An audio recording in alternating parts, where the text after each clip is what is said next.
الحمدللہ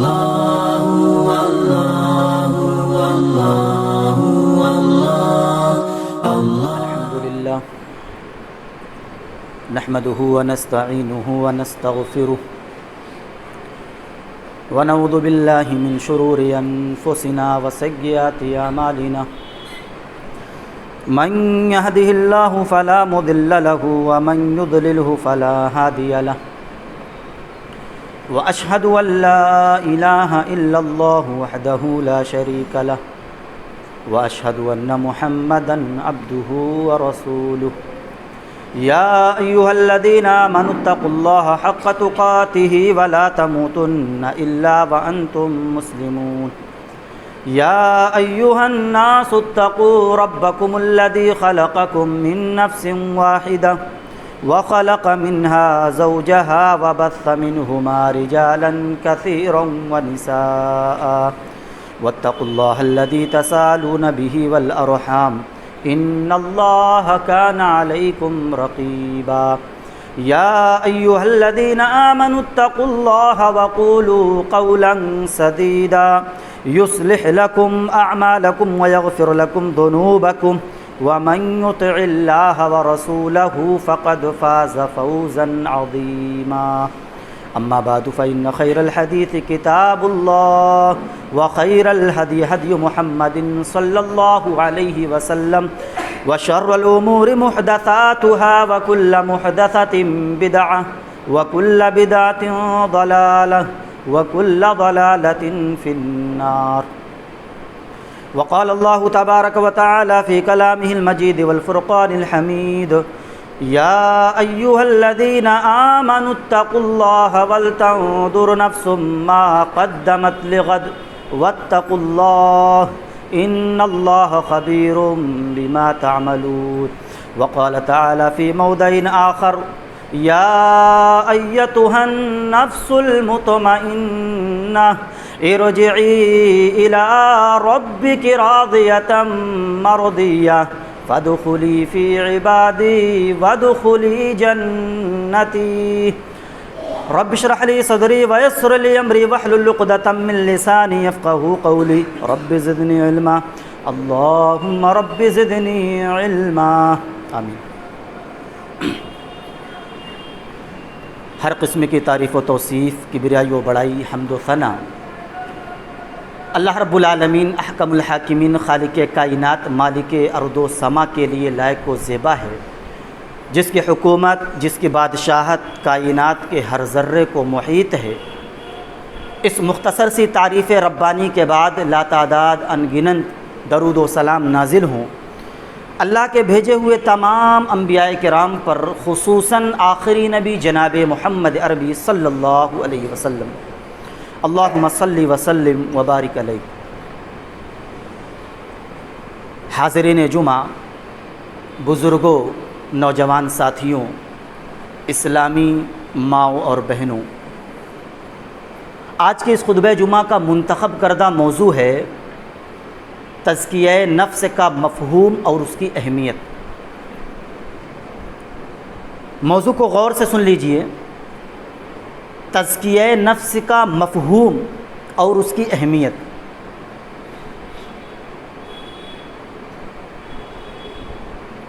اس موضوع کو وضاحت کرنے سے پہلے، اس موضوع کے بارے میں کچھ کہنے سے پہلے، ہمیں اس موضوع کے جو الفاظ ہیں، جو کلمات ہیں، پہلے ان پر غور کرنا چاہیے۔ اس کو ہم جب اچھی طریقے سے سمجھ لیں گے تو تزکیہ نفس کا مفہوم کیا ہے، اس کا عمل کیا ہے، یہ ہوتا کیا ہے، وہ ساری چیزیں انشاءاللہ سمجھ میں آ جائیں گی۔ اللہ رب العالمین سے دعا ہے مجھے حق بات کہنے اور ہم سب کو اس پر عمل کرنے کی توفیق عطا فرما، آمین۔ تزکیہ نفس، اس میں دو کلمے ہیں، ایک کلمہ تزکیہ ہے اور دوسرا کلمہ نفس ہے۔ تزکیہ جس کا لغوی معنی ہوتا ہے بڑھنا، زیادہ ہونا، ترقی کرنا، اور اس کا دوسرا معنی یہ ہے کہ پاکی اور صفائی کرنا، وہ چیز جو انسانی ترقی میں جو چیز رکاوٹیں ہیں، آخرت کی کامیابی کے لیے جو چیز ہمارے لیے نقصان دہ ہے، ان تمام چیزوں کو کاٹ کر چھاٹ کر اس کی صفائی کر دینا۔ اور آج کے اس خطبے کا جو موضوع ہے تزکیہ نفس، اس میں تزکیہ کا جو دوسرا معنی ہے پاکی اور صفائی، وہ مراد ہے۔ اور نفس ایک ایسا کلمہ ہے جس کی تشریح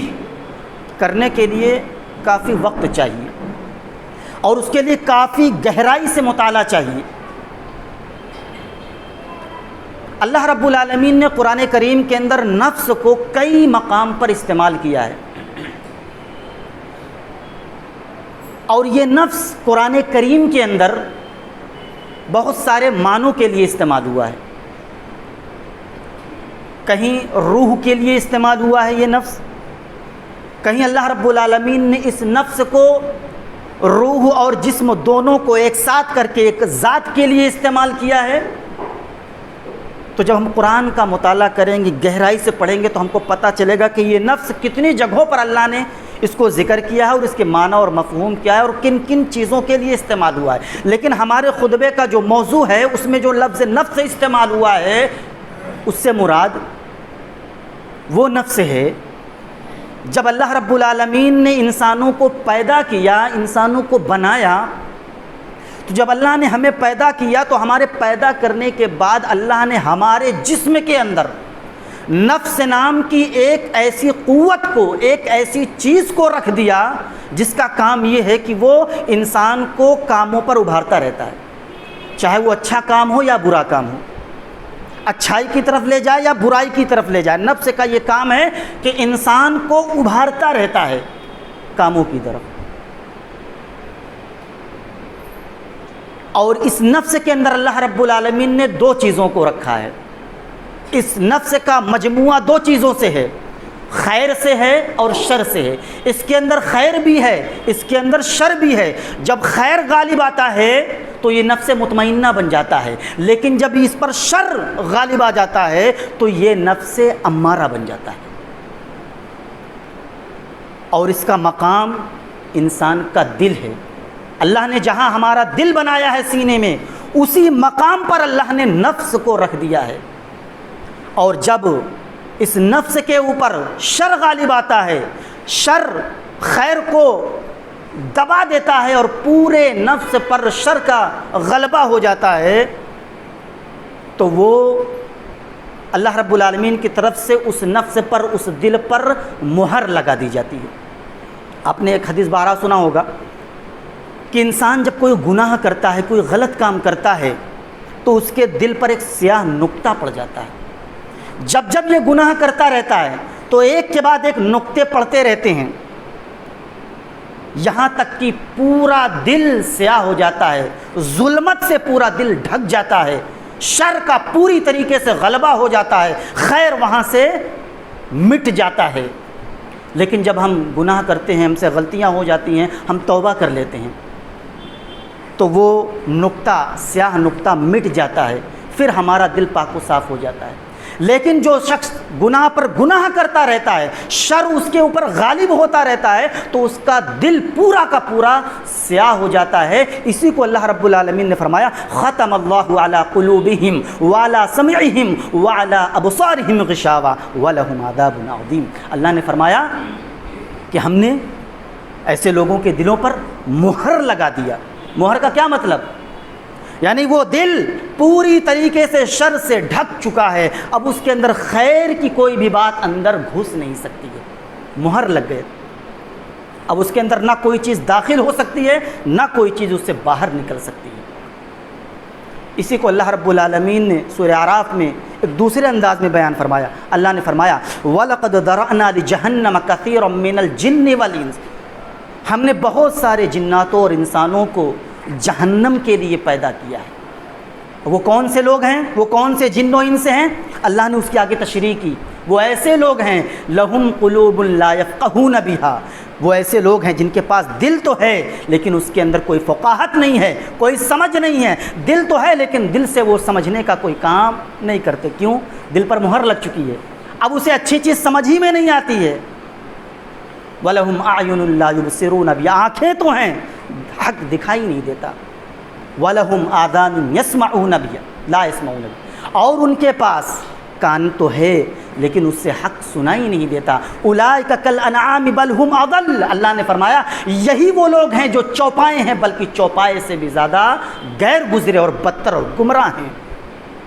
اولئک هم الغافلون، یہی لوگ ہیں جو غفلت کا شکار ہیں، غافل ہیں۔ اللہ رب العالمین نے پورے طور پر ان دونوں آیتوں کے اندر اس بات کو واضح کر دیا کہ وہ دل جس کے اوپر شر، برائیاں، ظلمت غالب آ جائے، اس دل کے اندر نہ کوئی خیر کی چیز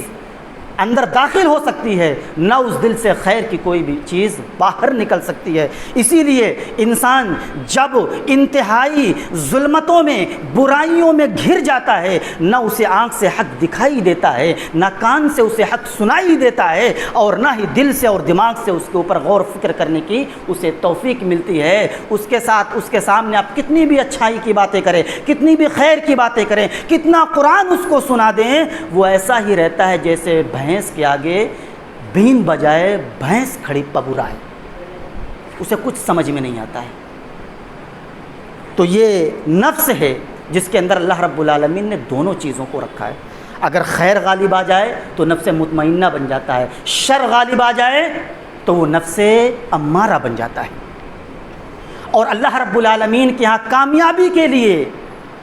نفس کا تزکیہ انتہائی ضروری ہے۔ جس نے دنیا کے اندر اپنے نفس کا تزکیہ نہیں کیا، اپنے دل کو پاک و صاف نہیں کیا، گناہوں سے، غلاظتوں سے، حسد سے، کینہ کپٹ سے، برائیوں سے، شرکیات سے اور بدعات سے جس نے اپنے نفس کو، اپنے دل کو پاک و صاف نہیں کیا، وہ شخص اللہ کے ہاں کامیاب نہیں ہو سکتا۔ یہ میں نہیں کہہ رہا ہوں بلکہ خود اللہ رب العالمین نے قرآن کریم کے اندر یہ اعلان کیا ہے۔ اللہ نے فرمایا یوم لا ينفع مال ولا بنون الا من اتى اللہ بقلب سلیم، اس دن کوئی بھی شخص، اس کا مال اور اس کی اولاد اس کو نفع نہیں دے گی۔ وہ شخص اللہ کے ہاں کامیاب ہوگا جو پاک و صاف نفس، پاک و صاف دل اللہ کے ہاں لے کر کے حاضر ہوگا۔ وہ دل جس کے اندر کسی بھی طرح کی کوئی شرکیات نہیں ہوگا، وہ دل جس کے اندر کسی بھی طرح کی کوئی خرافات اور گناہ کے کام نہیں ہوں گے، وہ دل جس کے اندر کسی طرح کی کوئی دشمنی نہیں ہوگی، وہ دل جس کے اندر کسی طرح کا کوئی حسد اور کینہ کپٹ نہیں ہوگا، وہ دل جو ان تمام غلاظتوں سے بالکل پاک و صاف ہوگا، اللہ فرماتا ہے وہ دل، وہ نفس رب کے ہاں کامیابی حاصل کرے گا۔ اسی چیز کو اللہ رب العالمین نے ایک دوسرے مقام پر فرمایا۔ اللہ نے فرمایا قد افلح من تزکا، وہ شخص کامیاب ہو گیا، وہ شخص کامران ہو گیا، وہ شخص فلاح پا گیا جس نے اپنے نفس کی صفائی کر لی، اپنے نفس کا تزکیہ کر لیا، جس نے اپنے نفس کو ہر طرح کی غلاظتوں سے، شرکیات سے، بدعات سے، خرافات سے، گناہوں کے کاموں سے اپنے نفس کو پاک و صاف کر لیا، وہ شخص کامیاب ہو گیا۔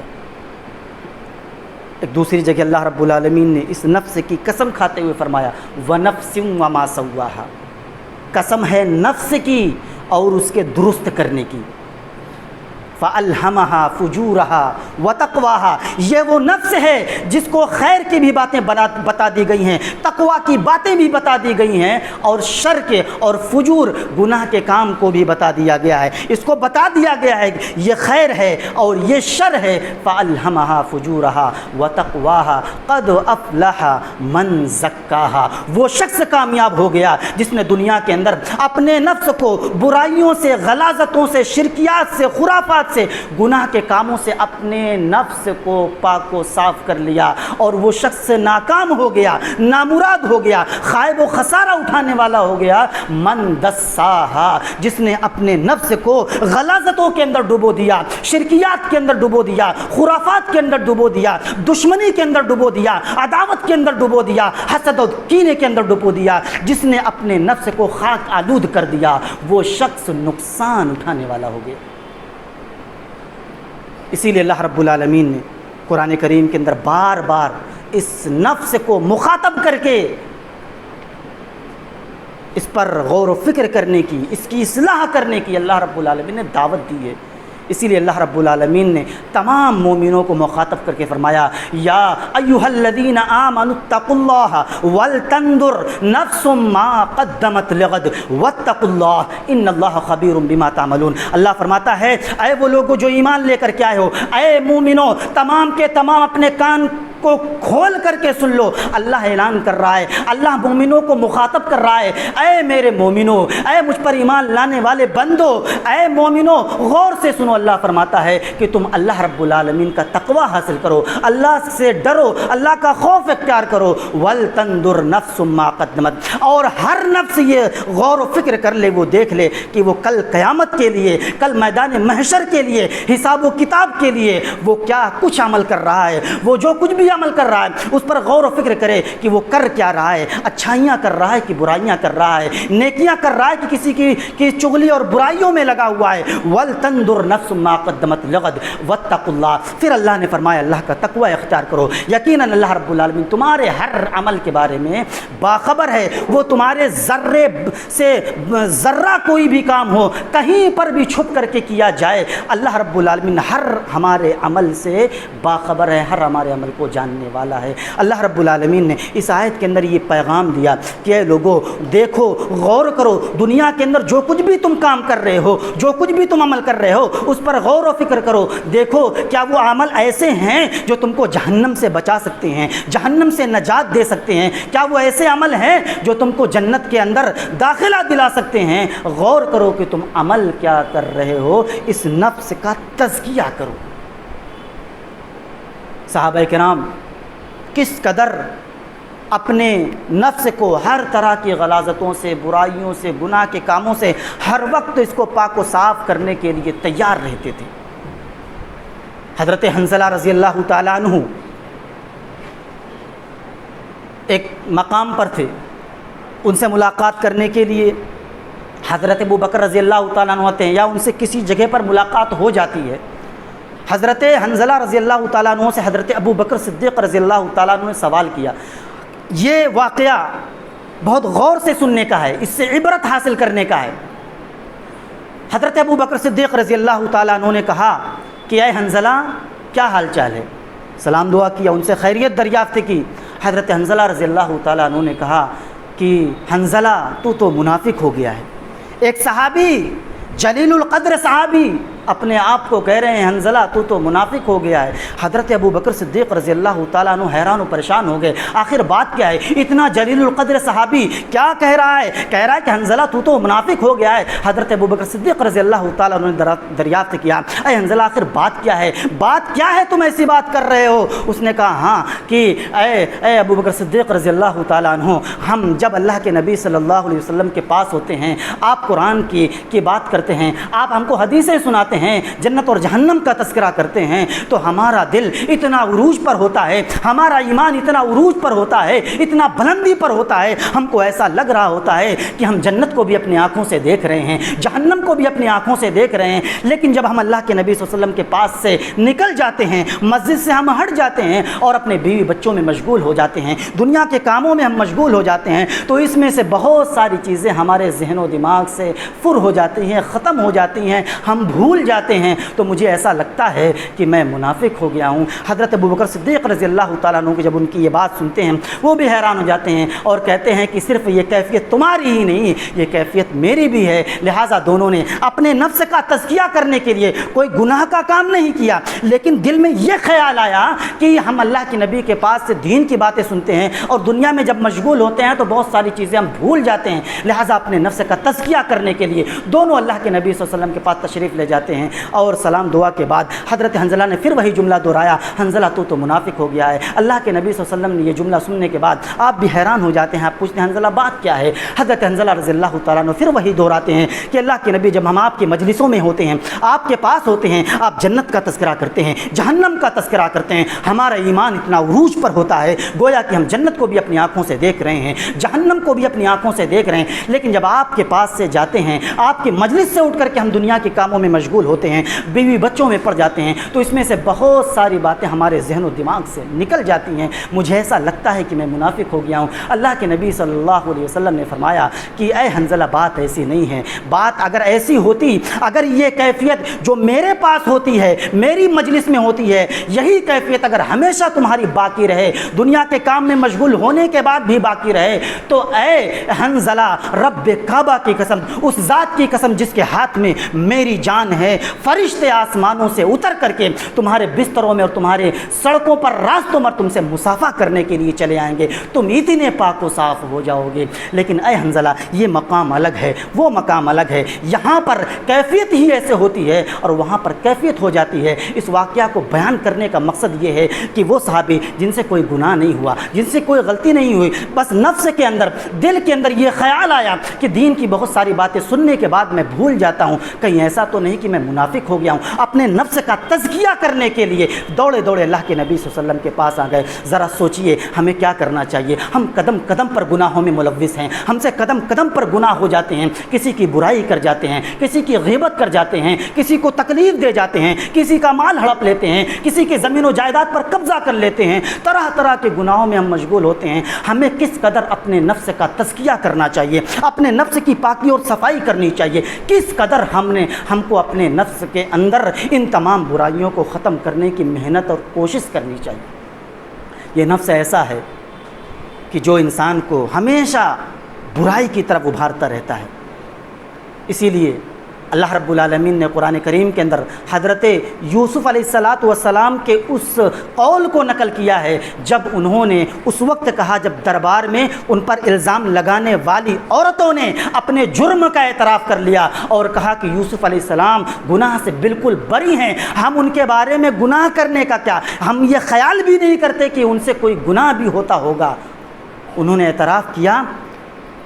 اور حضرت یوسف علیہ السلام بری ہو گئے پوری طریقے سے، تو انہوں نے یہ جملہ کہا، وَمَا أُبَرِّئُ نَفْسِي إِنَّ النَّفْسَ لَأَمَّارَةٌ بِالسُّوءِ إِلَّا مَا رَحِمَ رَبِّي۔ انہوں نے کہا کہ میں اپنے آپ کو، اپنے نفس کو بالکل بری نہیں سمجھتا ہوں، میں یہ نہیں کہتا ہوں کہ میرے نفس کے اندر چھوٹی موٹی خرابیاں نہیں ہو سکتی ہیں، مجھ سے چھوٹی موٹی غلطیاں نہیں ہو سکتی ہیں، میں یہ نہیں کہتا ہوں کہ میرا نفس بالکل پوری طریقے سے بری ہے، یہ نفس تو ہے ہی ہے جو لوگوں کو برائیوں کی طرف ابھارتا ہے۔ ان النفس لامارہ، یہ نفس امارہ ہے ہی ہے کہ یہ بہت زیادہ خرابیوں کی طرف، برائیوں کی طرف، خواہشات کی طرف، لذتوں کی طرف، دنیاوی میلان کی طرف یہ لوگوں کو ابھارتا رہتا ہے۔ ان النفس لامارۃ بالسوء الا ما رحم ربی، مگر میرے رب کا رحم و کرم جس کے اوپر ہو جائے وہ ان تمام چیزوں سے بچ جاتا ہے، اور میرے اوپر میرے رب کا رحم ہوا ہے اس لیے میں ان تمام گناہوں سے بچا ہوا ہوں۔ تو حضرت یوسف علیہ السلام کا یہ قول اللہ نے نقل کیا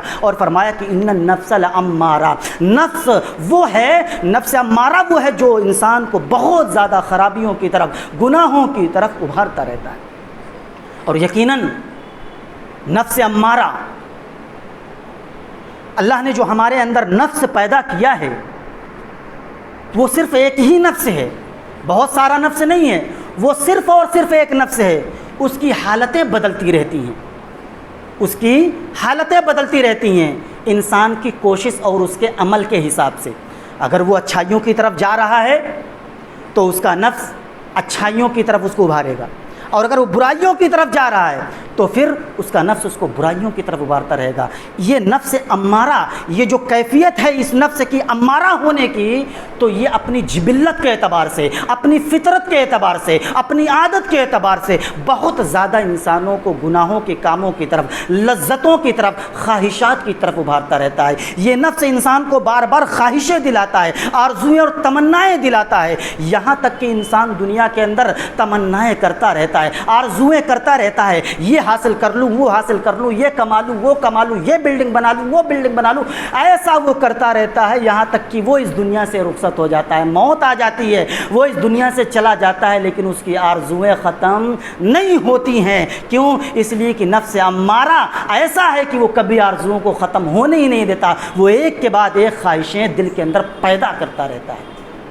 تو اپنی جبلت اور فطرت کے اعتبار سے یہ انسانوں کو بہت زیادہ گناہ کی طرف ابھارتا ہے۔ تو اب ہم اس دل کا کیا کریں، اس نفس کا کیا کریں؟ یہ ہم کو جب خواہشات کی طرف، تمناؤں اور آرزوؤں کی طرف، بہت زیادہ دنیاوی میلان کی طرف ہم کو ابھارے، گناہوں کی طرف ابھارے، تو ہم اس نفس کے ساتھ کریں کیا؟ ہم اس سے بچیں کیسے؟ اس کا طریقہ کیا ہے؟ اس کا طریقہ ایک ہی ہے، اگر ہم اس نفس کو اپنے کنٹرول میں کر لیں، اس نفس کو ہم اپنے قابو میں کر لیں، اس نفس کو ہم اپنے حساب سے اس کو چلائیں، نفس کے حساب سے ہم نہ چلیں بلکہ ہم اپنے نفس کو اپنے حساب سے اگر چلائیں، اپنے کنٹرول میں کر لیں، تو پھر یہ ہم کو گناہوں کی طرف نہیں ابھارے گا، ہمارے اندر بہت زیادہ خواہشات اور لذتوں کو پیدا نہیں کرے گا، دنیاوی میلان کی طرف ہم کو نہیں لے جائے گا، یہ ہمارے کنٹرول اور قبضے میں ہو جائے گا، جو ہم اس کو کہیں گے وہ یہ کرنے کے لیے تیار ہو جائے گا، گناہوں کی طرف ہم کو ابھارنا چھوڑ دے گا۔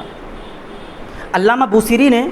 ایک شعر کے اندر اس چیز کو بہت بہترین انداز میں بیان کیا ہے، النفس کالطفل، نفس جو ہے ایک بچے کی طرح ہوتا ہے، ان تہمل شب علی حب الرضا وان تفتمہ ینفتم، کہ یہ نفس جو ہوتا ہے ہمارے اندر یہ ایک بچے کی طرح ہے۔ کون سا بچہ؟ وہ بچہ جو شیرخوار بچہ ہوتا ہے، جو بچپن میں ماں کا دودھ پی رہا ہوتا ہے، اس بچے کی طرح ہوتا ہے۔ اگر ہم اس کو شرعی مجاہدہ کے ذریعے سے محنت اور کوشش کر کے اس کے دودھ کو ہم چھڑا دیتے ہیں بچپن میں، ماں محنت کر کے کوشش کر کے بچپن میں ہی اگر بچے کے دودھ کو چھڑا دے تو بڑا ہونے کے بعد وہ ماں کا دودھ نہیں مانگے گا، لیکن اگر نہ چھڑایا جائے، بڑا ہونے کے بعد یہ اس کی عادت باقی رہے گی اور بڑا ہونے کے بعد بھی اس کو دودھ کا چسکا لگا رہے گا۔ لیکن اگر محنت کر کے تھوڑی سی تکلیف ہوگی، بچے کو بھی تکلیف ہوگی، ماں کو بھی تکلیف ہوگی دودھ چھڑانے میں، کیونکہ بچہ دودھ کے علاوہ کوئی اور چیز جانتا ہی نہیں ہے۔ آپ اس کو روٹی کھلائیں گے وہ نہیں کھائے گا، وہ صرف روئے گا، پریشان ہوگا، وہ صرف دودھ مانگے گا۔ تو محنت کر کے اگر بچے سے دودھ چھڑا دیا جائے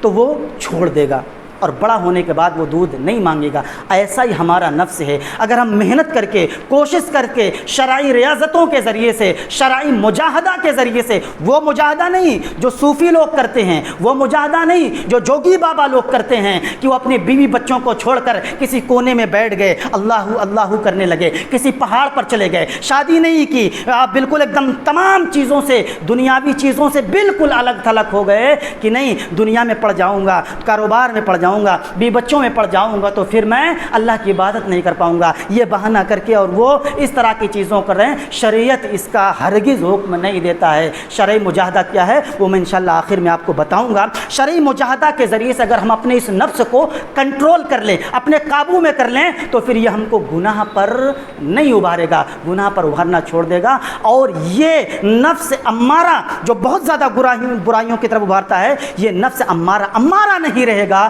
یہ نفس لوامہ بن جائے گا۔ وہ نفس لوامہ جس کی قسم کھاتے ہوئے اللہ نے فرمایا لا اقسم بیوم القیامہ ولا اقسم بالنفس اللوامہ، اللہ نے نفس لوامہ کی قسم کھائی۔ یہ نفس لوامہ وہ ہے جس کے اندر خیر اور شر دونوں برابر کا ہوتا ہے۔ جب خیر جوش مارتا ہے تو وہ نیکیاں کرنے لگتا ہے، جب شر جوش مارتا ہے تو برائیاں کرنے لگتا ہے۔ جب وہ برائیاں کر لیتا ہے تو اس کا نفس اس کو ملامت کرتا ہے کہ تم نے گناہ کا کام کر لیا۔ تو اس کا مطلب یہ ہے کہ جب انسان نفس امارہ کو اپنے کنٹرول میں کر لیتا ہے تو وہ نفس امارہ نہیں بلکہ وہ نفس لوامہ بن جاتا ہے۔ اور ہم کو پتہ کیسے چلے گا کہ اب ہمارا نفس امارہ نہیں، نفس لوامہ بن چکا ہے؟ جب ہم سے گناہ ہو جائیں، جب ہم سے خطائیں ہو جائیں، جب ہم سے غلطیاں ہو جائیں، جب ہم سے نمازیں چھوٹنے لگیں اور ہم تنہائی میں جب بیٹھیں تو ہم اپنے اس گناہ پر شرمندہ ہو جائیں، ہمارے آنکھ سے آنسو گرنے لگے، ہم اللہ سے توبہ استغفار کرنے لگے،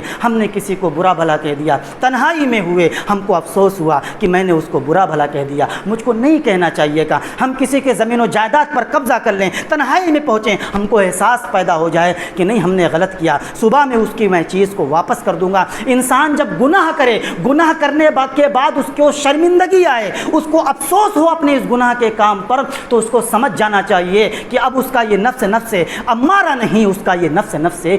لوامہ بن چکا ہے۔ لیکن ہم کو یہیں پر بس نہیں کرنا ہے، اپنے نفس کو امارہ سے لوامہ ہی نہیں بلکہ ہم کو اپنے نفس امارہ کو لوامہ کے بعد نفس مطمئنہ بنانا ہے، کیونکہ نفس مطمئنہ وہی نفس مطمئنہ ہے جس کو اللہ ڈائریکٹ مخاطب کرتے ہوئے فرماتا ہے یا ایتھا النفس المطمئنہ ارجعی الی ربک راضیۃ مرضیہ فادخلی فی عبادی وادخلی جنتی۔ اے نفس مطمئنہ، اللہ خوش ہو کر کے پکارے گا، اللہ ڈانٹ کر کے نہیں، غصے سے نہیں، اس نفس مطمئنہ سے خوش ہو کر کے اللہ پیار سے پکارے گا، اے نفس مطمئنہ تو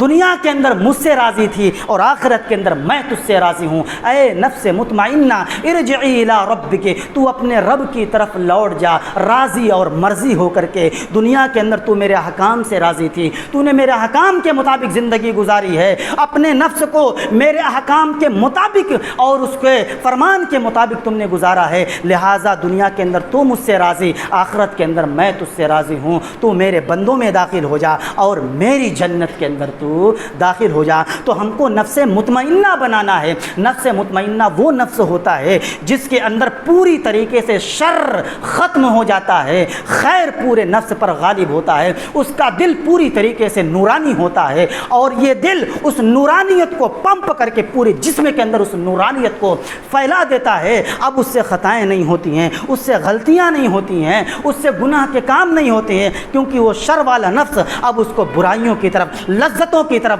گناہ کے کاموں کی طرف نہیں ابھارتا ہے۔ اب تو اس کو صرف نیکیاں کرنے کی توفیق ملتی ہے۔ لیکن ہم کو کیسے پتہ چلے گا کہ ہمارا نفس امارہ نہیں، نفس لوامہ نہیں، نفس مطمئنہ بن چکا ہے؟ میرے بھائیوں، اس بات کو غور سے سننا کہ ہم کو کیسے پتہ چلے گا کہ ہمارا نفس مطمئنہ بن چکا ہے۔ یقیناً جب ہم کو نمازوں میں مزہ آنے لگے، ہم نمازیں پڑھیں، نماز پڑھنے کے بعد ہم کو خوشی محسوس ہو، نمازوں کے اندر جب ہم امام سے قرات سنیں تو قرات کے اندر ہم کو اتنی لذت ملے کہ ہم سوچتے جائیں کہ امام قرات کرتا جائے اور میں اس کے پیچھے سنتا جاؤں۔ انسان نیکیاں کرے، نیکیاں کرنے میں اس کو خوشی محسوس ہو، ذکر و اذکار کرے تو ذکر و اذکار کرنے میں اس کو خوشی ملے، یعنی وہ ایک کے بعد ایک نمازوں کا انتظار کرتا رہے کہ کب اذان ہو، میں مسجد کے اندر جاؤں نماز پڑھنے کے لیے، مسجد کے اندر جاؤں عبادت کرنے کے لیے، اللہ کا ذکر و اذکار کرنے کے لیے۔ غریبوں کی مدد کرتا ہے تو مدد کرنے میں اس کو خوشی ملتی ہے۔ تو یہ تمام چیزیں جب وہ کرنے لگتا ہے، نیکیوں کے کام میں وہ بڑھ چڑھ کر کے حصہ لینے لگتا ہے، اور حصہ لینے میں اس کو خوشی ملتی ہے، اس کو اچھا لگتا ہے، اور وہ دل کے اندر یہ محسوس کرتا ہے کہ میری نیکیوں کو اللہ کے علاوہ کوئی جان نہ پائے، دنیا کے اندر مجھ کو اس کا اجر نہیں چاہیے، میں یہ نیکیاں کر رہا ہوں اس لیے نہیں کر رہا ہوں کہ لوگ میری واہواہی کریں، لوگ میری پیٹھ تھپتھپائیں، میں نے یہ نیکی کا کام کیا۔ دو بھائیوں کو جو آپس میں دشمنی ہو گئی تھی، میں نے ان کو آپس میں ملا دیا، اس مقصد سے نہیں کہ دنیا کے اندر لوگ کہیں کہ بڑا اچھا آدمی ہے، دو لوگوں کو ملا دیا اس لیے کہ اس کا اجر آخرت کے اندر اللہ رب العالمین مجھے دے۔ اس نیت سے جب انسان عمل کرنے لگے تو اس کو سمجھ جانا چاہیے کہ اس کا نفس امارہ نہیں، نفس لوامہ نہیں، نفس مطمئنہ بن چکا ہے۔ لیکن جب ہم مسجدوں کے اندر اس مقصد سے کس کے لیے آنے لگیں کہ ہم مسجد کے اندر سیکریٹری کا پد حاصل کر لیں، ہم مسجدوں کے اندر صدر کا پد حاصل کر لیں، ہم مسجدوں کے اندر فتنہ اور فساد کریں، نمازیوں کو ہم ڈسٹرب کریں، جب ہمارا مقصد یہ ہو جائے تو ہم کو اپنے نفس کے اوپر افسوس کرنا چاہیے کہ ہمارا نفس مطمئنہ نہیں بن سکا، ہمارا نفس لوامہ نہیں بن سکا، ہمارا نفس ابھی تک نفس امارہ ہے۔ ہم کو افسوس کرنا چاہیے اور اس سے بچنے کی ہم کو کوشش کرنا چاہیے۔ ہم مسجدوں کے اندر آئیں تو صرف اللہ کے لیے آئیں، اللہ کو راضی کرنے کے لیے آئیں، اللہ کو خوش کرنے کے لیے آئیں، ہم اس مقصد سے آئیں کہ ہماری نیکیوں کا بدلہ صرف اور صرف اللہ رب العالمین عطا کرے۔ شرعی مجاہدہ جس کے ذریعے سے ہم اپنے نفس کو کنٹرول کریں، ان میں سے سب سے پہلی چیز کہ ہم اپنے نفس کے لیے اللہ رب العالمین سے دعا کریں۔ یہ پہلا مجاہدہ ہے، شرعی مجاہدہ ہے کہ ہم اپنے نفس کو کنٹرول کرنے کے لیے اللہ رب العالمین سے دعا کریں۔ کیا دعا کریں؟ وہی دعا کریں جو اللہ کے نبی صلی اللہ علیہ وسلم کیا کرتے تھے۔ آپ کون سی دعا کیا کرتے تھے؟ آپ یہ دعا کیا کرتے تھے، اللہم آت نفسی تقواہا وزکھا انت خیر من زکاہا انت ولیہا ومولاہا۔ اے رب العالمین، اے میرے رب، اے میرے مولا، تو میرے نفس کو اس کا تقوی عطا فرما دے، میرے نفس کے اندر اپنا تقوی ڈال دے، اپنا خوف ڈال دے، اپنا ڈر ڈال دے، اے رب میرے نفس کو اس کا تقوی عطا فرما دے۔ اللہم آت نفسی تقواہا وزکیہا، اور میرے اس نفس کو ہر طرح کی غلاظتوں سے، ہر طرح کی برائیوں سے، ہر طرح کے کینہ کپٹ اور دشمنی سے، ہر طرح کی شرکیات اور بدعات سے میرے دل کو، میرے نفس کو پاک کو صاف کر دے۔ وزکیہا انت خیر من زکاہا، اے پروردگار میں تجھ سے صفائی کرنے کے لیے اس لیے کہہ رہا ہوں کہ تجھ سے بہتر اس دل کا کوئی صفائی کرنے والا نہیں ہے، تو ہی سب سے بہتر اس دل کی صفائی کر سکتا ہے۔ وزکیہا انت خیر من زکاہا انت ولیہا، تو ہی اس نفس کا، اس دل کا ولی اور دوست ہے، تو ہی اس کا مددگار ہے۔ اے پروردگار تو میرے نفس کو بالکل پوری طریقے سے پاک و صاف کر دے۔ ہم دعا کریں، دعا کرنے کے ساتھ ساتھ ہم نمازوں کی، نوافل کی پابندی کریں، ہم روزوں کی پابندی کریں، نفل روزوں کی پابندی کریں۔ اور روزہ ایک ایسا عمل ہے جو مجاہدے میں سب سے پاورفل عمل ہے، یہ نفس کو سب سے زیادہ کنٹرول کرنے میں مدد دیتا ہے۔ کیوں؟ اس لیے کہ اللہ کے نبی صلی اللہ علیہ وسلم نے فرمایا کہ اے نوجوانوں کی جماعت، تم میں سے جو طاقت رکھتا ہے شادی کرنے کی، وہ شادی کر لے، لیکن جو شادی کرنے کی طاقت نہیں رکھتا اسے چاہیے کہ وہ روزہ رکھے۔ کیوں؟ اس لیے کہ روزہ ایک ڈھال ہے جو اس کو برائیوں سے، غلط کاموں سے، زناکاری سے بچاتا اور روکتا ہے۔ یہ ایک ڈھال کا کام کرتا ہے۔ جس طریقے سے جنگ کے اندر جب کوئی شخص تیر مارتا ہے تو اس تیر سے بچانے کے لیے انسان ڈھال کا استعمال کرتا ہے، اسی طریقے سے روزہ انسان کو اس کے نفس کی برائیوں سے، غلاظتوں سے بچانے کے لیے یہ روزہ ڈھال کے مانند اس کو بچاتا ہے۔ اسی طریقے سے انسان کو چاہیے کہ وہ زیادہ سے زیادہ اپنے سے کمتر، اپنے سے نیچے لوگوں کو سلام کرے، کیونکہ یہ نفس کے اندر آنا ہوتا ہے، اپنے آپ کو بڑا سمجھنے کی اس کے اندر چاہت ہوتی ہے۔ لہٰذا ایک بڑا آدمی جس کے اندر اس طرح کی چیزیں ہوتی ہے وہ کبھی چھوٹے لوگوں سے سلام نہیں کرے گا، لیکن جس کے اندر تقویٰ ہوگا وہ ضرور کرے گا۔ تو اپنے نفس کو کچلنا پڑتا ہے، اپنے نفس کو دبانا پڑتا ہے۔ اگر ہم اپنے نفس کو دبانا چاہتے ہیں تو ہم یہ انتظار نہ کریں کہ وہ مجھ سے چھوٹا ہے اس لیے مجھ سے پہلے سلام کرے، نہیں، سلام کرنے میں ہم جلدی کریں۔ جب ہم اپنے نفس کو اس طریقے سے کچلیں گے تو نفس ہمارے کنٹرول میں آ جائے گا۔ اس کے علاوہ اور بہت ساری چیزیں ہیں جو ہم قرآن و حدیث کی روشنی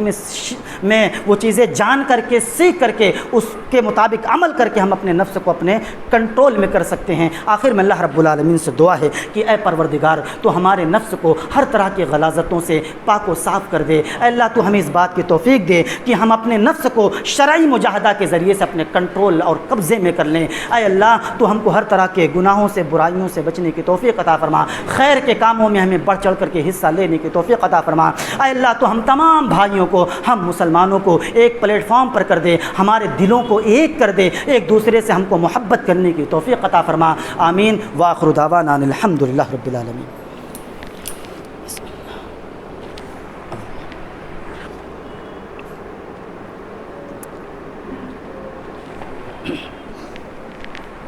الحمد للہ نحمده ونستعینه ونستغفره ونؤمن به ونتوکل علیہ ونعوذ باللہ من شرور انفسنا وسیئات اعمالنا من يهده الله فلا مضل له ومن يضلله فلا هادي له واشهد ان لا اله الا الله وحده لا شريك له واشهد ان محمدا عبده ورسوله اما بعد فان خير الحديث كتاب الله وخير الهدي هدي محمد صلى الله عليه وسلم وشر الامور محدثاتها وكل محدثة بدعة وكل بدعة ضلالة وكل ضلالة في النار إن الله وملائكته يصلون على النبي يا أيها الذين آمنوا صلوا عليه وسلموا تسليما اللهم صل على محمد وعلى آل محمد كما صليت على إبراهيم وعلى آل إبراهيم إنك حميد مجيد اللهم بارك على محمد وعلى آل محمد كما باركت على إبراهيم وعلى آل إبراهيم إنك حميد مجيد عباد الله رحمكم الله